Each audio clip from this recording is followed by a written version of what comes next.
Hi Stampin' friends. Tonight I'm going to do my mystery stamping that is a study in pink. Where the study in pink came from is the Study in Scarlet by Sir Arthur Conan Doyle. It's a Sherlock Holmes. But in the TV redo with Benedict Cumberbatch, they changed it to a study in pink because it's a different altered storyline, so that is why it is slightly different. So anyway, I thought that could be a lot of fun, and so I have some things that you will need.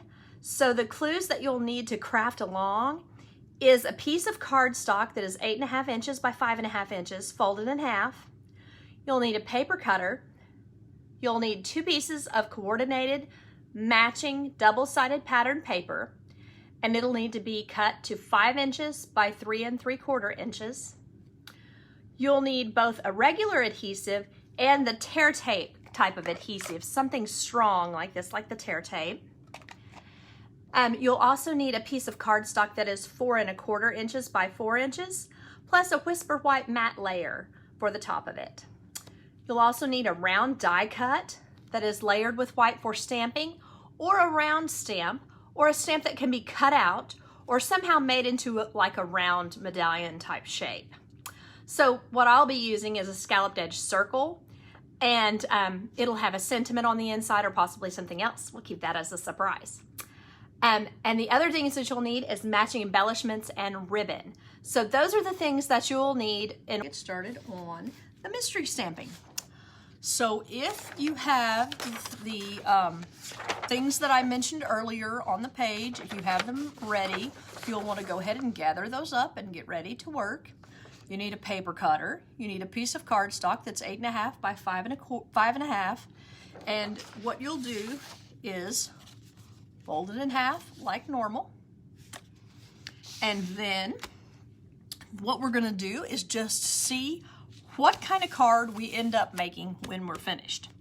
So I had mentioned earlier that this is, hi Natalie, that this is a study in pink, which is based on Sir Arthur Conan Doyle's Sherlock Holmes. It's one of the first ones. It's actually called a study in scarlet, but I noticed that they had changed the name in the Benedict Cumberbatch series to a study in pink. So that made it kind of fun to make it for Marvelous Magenta. No, it's not what it's called. Magenta Madness, which is the color that we are using for this card tonight, mostly. So I'm going to go ahead and get started. So out of the way, maybe, if I can. There. So on my piece of cardstock, I'm going to open this up and I'm going to line up, and the minute I do this, everyone will know what kind of card I'm making. I'm going to line it up within the groove of the cutter, and you'll notice I'm using my old cutter because I could not find my blade for my new one. So luckily I still have the old one, so I can just use it until I can buy some new blades.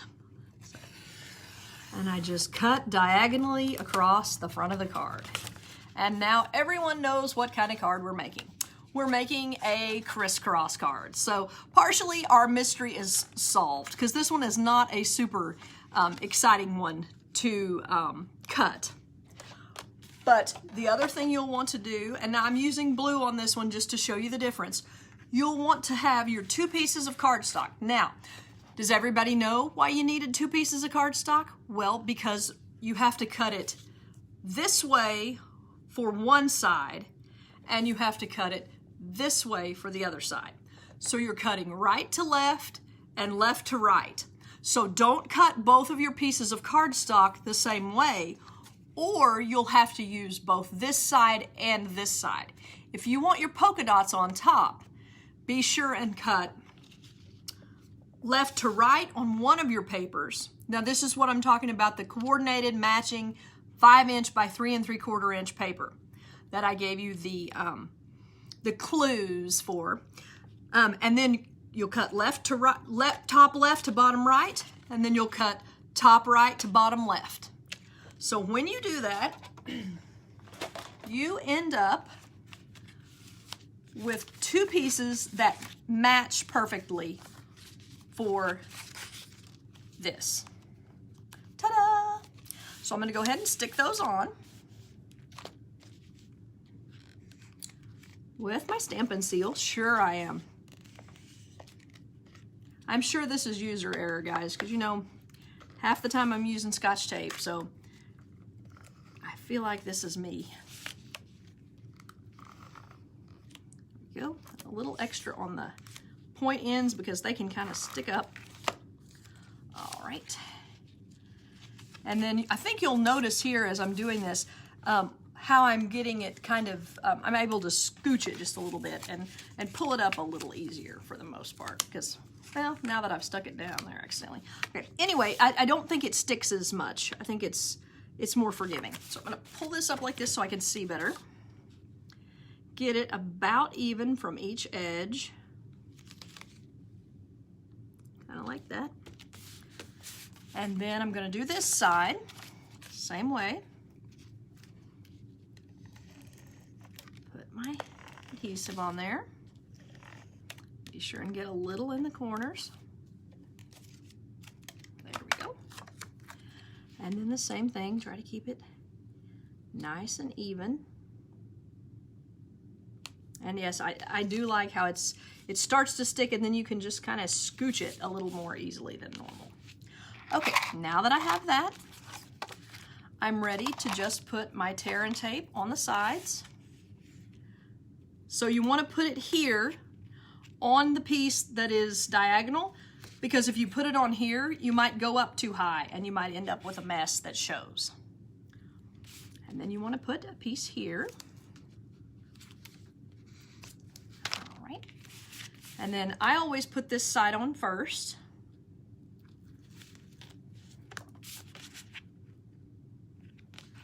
And line it up here. And if you feel like your piece goes up a little too high, you can always snip that edge off just a little bit. Scooch, scooch. And there we go. And you want to still line this up there as best you can. And I like to kind of put my hand in there as I'm sticking it down so that it, hi Cheryl, how are you? So that I have room to put my liner in there when I'm ready.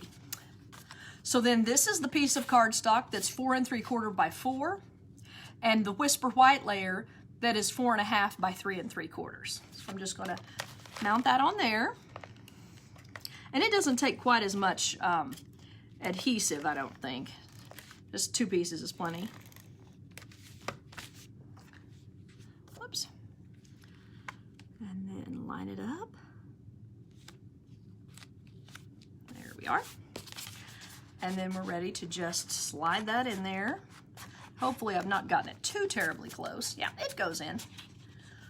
So there we are with that. So we've done the part that I guess you'd say is the skeleton of the card. So I wanted to show you several different ways that you could finish off the card. You can always use a band of ribbon all the way around the card. And what I like to do when I'm doing that is use the center that I'm going to cover up anyway as the place where I stick the adhesive down. So like maybe you would put, goodness, a glue dot here and a glue dot on top and then just cut it here. Or maybe you would put ribbon up here and use it as the pull. Of course, you can always use some sort of circle punch or something like that over here as your pull up for your card.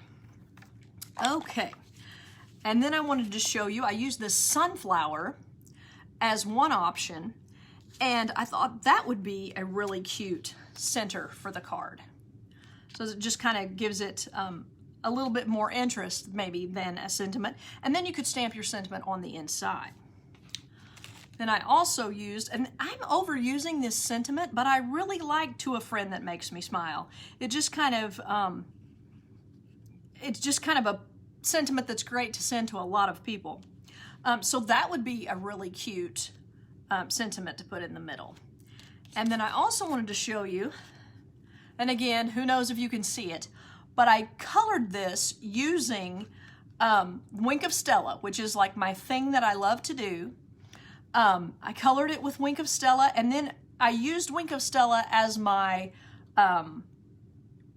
coloring tool to add Granny Apple Green to the flowers. And I think that really punches it up.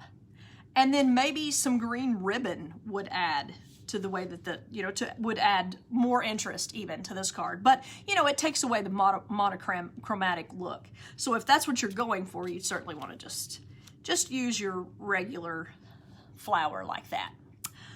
So anyway, I don't know if I mentioned or not. Oh, wait, I wanted to show you one more card.